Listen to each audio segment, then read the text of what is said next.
If the weather turns icy tomorrow, students in one central Texas city can count on their school bus drivers to know what to do. Last weekend, 7 bus drivers braved the winter weather in Dallas to bring more than 200 students and staff members back home to Round Rock. KXAN's Rob Scott has their story. Mark Ruiz considers himself the rookie of the fleet. Even so, he was tapped to lead 7 buses through conditions he's never driven in before. Big chunks of ice on the side of the road, fields of snow, ice to the left, to the right of us.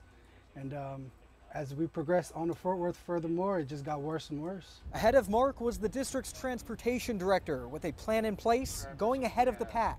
We would scout the roads about a mile or two ahead of us, make sure everything was clear. The Round Rock students were in Dallas for a 3-day business competition.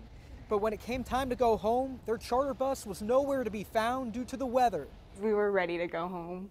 We were all tired by then. That's when Mark and his fellow drivers stepped up to get the students home. It was like a regular ride, but then we had to follow all the buses together, and one of them was fishtailing. Behind the wheel of that bus, Mark. He says his instincts took over. Still gaining speed going down that slope, but I was feathering my brakes. Home free south of Waco, the worst was over.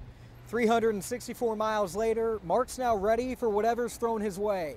Mother Nature don't really like us here in Texas. One hour is winter, next hour is summer, so never know. We're in Texas. Back on his route, it's now business as usual. In Round Rock, Rob Scott, KXAN News.